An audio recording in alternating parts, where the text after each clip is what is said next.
brisa acaricia el juncal del lago en el amanecer, murmurando en su recorrer melodía de un himno coral. Feliz gorjeo De zorzal en la frescura matinal que avanza hacia el corazón del valle de Tembiaporá. Hay voces en su madrugar, sonidos de su trajinar, donde se ha puesto la pasión del esfuerzo del labrador. Tiempos lejanos de ilusión han transcurrido sin parar, el sueño se hizo realidad por el camino del rigor.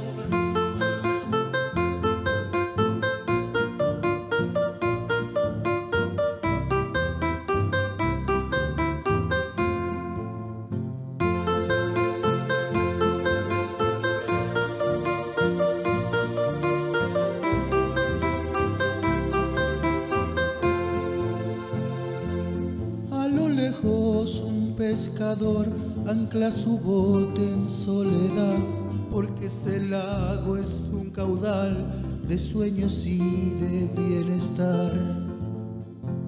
De pronto irrumpen los biwas sobre las olas mansas van, emitiendo un raro graznar, tal vez rodeando su nidal.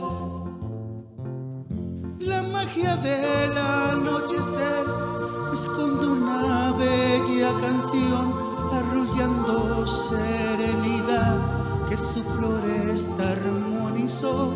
Sus gentes buenas de crear, gestos gentiles de amistad, reflejo de su propio hogar, ligado a su generación.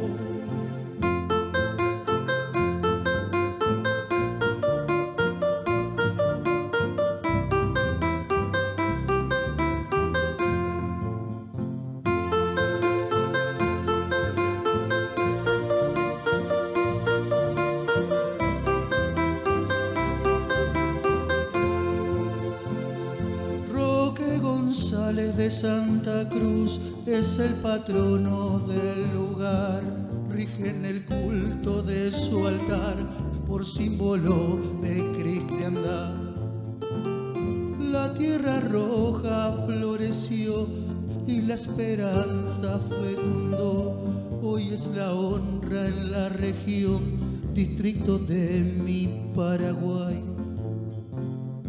Bajo el rocío el bananal, cuando le hidrata el humedal, disipándose el cerrazón, llena el paisaje de verdor.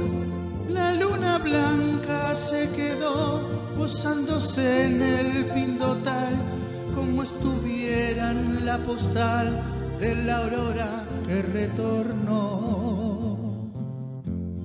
Sobre el valle de Tembiaporá.